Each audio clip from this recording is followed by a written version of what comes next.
My name is ADEWUMI KEMISOLA ABAYOMI. Tamilore was diagnosed with the acute lymphoblastic leukemia, ALL, in 2011. Year 2008, my son, the second child, was born into the family. He eats more than everybody in the house. He's healthy, 2 years plus. Started complaining, "Mommy, my leg is paining me. My hand is paining me." In 2011, Tamilore was having temperature. Very high temperature. We did the blood test. We realized that the blood level was going down. Something is wrong. On this fateful day, he was crying furiously in the night. The only thing we could do at that time was to pray. We are now introduced to one specialist. We ran a series of tests. We were called very weak that the whole result was ready. The boy is diagnosed with leukemia, cancer of the blood. I cried to God.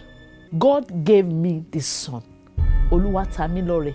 So that name must work for him. My husband cried like a baby that day. That was the first day I saw him crying. One thing I believe, I have a covenant with God. I will not bury my children. I was just walking on the street like a dead person. The battle has begun. We held our hands and we prayed. He cried, I cried. We went to Lot June 14, 2011. He celebrated his 3-year-old birthday in the ward. We started the chemotherapy. We wrote letter to Pastor Adeboye at the camp. It's a prayer request on behalf of Tamilore Abayomi. We got the reply. They told us that we will share testimonies soon. Pastor Adeboye said something that if it cannot be repaired, it can be replaced. One of the doctors educated us on chemotherapy. She cited an example. It's like putting petrol in fire. The boy his body was almost gone. We discovered that the hair was falling off. The nail became black. Financially, we were not good, but people stood for us. They gave us a condition that we have up to 7.5 million to be able to treat him. It was a very painful one for my parents. My dad, he saw stone, called it money. At camp, I entered the bush. I wanted to be alone with God. So naked, I pulled off my cloth. I started my prayer. God stood for us. The treatment is so hard.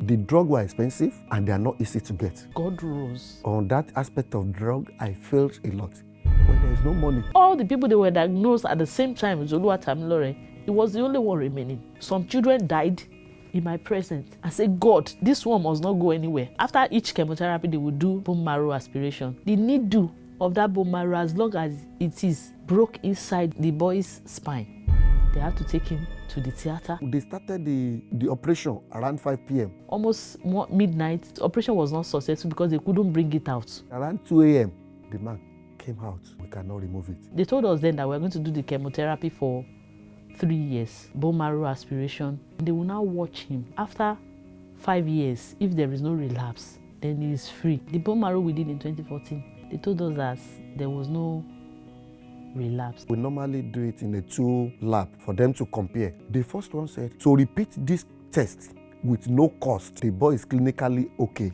The second one said, this is absolutely perfect. 2019, they said we are going to do a bone marrow to confirm that there is not. One of the doctors just come and carry the bell of victory.